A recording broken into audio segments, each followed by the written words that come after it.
गौतम बुद्ध कहते हैं किसी उपवन में विश्राम कर रहे थे। तभी बच्चों का एक झुंड आया और पेड़ पर पत्थर मारकर आम गिराने लगा। एक पत्थर बुद्ध के सर पर लगा और उससे खून बहने लगा। बुद्ध की आंखों में आंसू आ गए। बच्चों ने देखा तो भयभीत हो गए। उन्हें लगा कि अब बुद्ध उन्हें भला बुरा कहेंगे।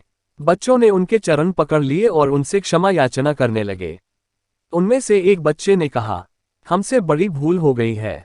मेरी वजह से आपको पत्थर लगा और आपके आंसू आ गए। इस पर बुद्ध ने कहा, बच्चों, मैं इसलिए दुखी हूं कि तुमने आम के पेड़ पर पत्थर मारा तो पेड़ ने बदले में तुम्हें मीठे फल दिए, लेकिन मुझे मारने पर मैं तुम्हें सिर्फ भय दे सका। एक बार भगवान बुद्ध अपने अनुयायियों के साथ किसी गांव में उपदेश देने जा रहे थे। उस गांव से पूर्वी मार्ग में उन लोगों को जगह जगह बहुत सारे गड्ढे खुदे हुए मिले। बुद्ध के एक शिष्य ने उन गड्ढों को देखकर जिज्ञासा प्रकट की, आखिर इस तरह गड्ढे का खुदे होने का तात्पर्य क्या है। गौतम बुद्ध बोले, पानी की तलाश में किसी व्यक्ति ने इतने गड्ढे खोदे हैं। यदि वह धैर्यपूर्वक एक ही स्थान पर गड्ढा खोदता तो उसे पानी अवश्य मिल जाता, पर वह थोड़ी देर गड्ढा खोदता और पानी न मिलने पर दूसरा गड्ढा खोदना शुरू कर देता। व्यक्ति को परिश्रम करने के साथ धैर्य भी रखना चाहिए। एक बार भगवान बुद्ध भिक्षा के लिए एक किसान के यहाँ पहुंचे। तथागत को भिक्षा के लिए आया देखकर किसान उपेक्षा से बोला, श्रमण मैं हल जोतता हूँ और तब खाता हूँ, तुम्हें भी हल जोतना और बीज बोना चाहिए और तब खाना खाना चाहिए।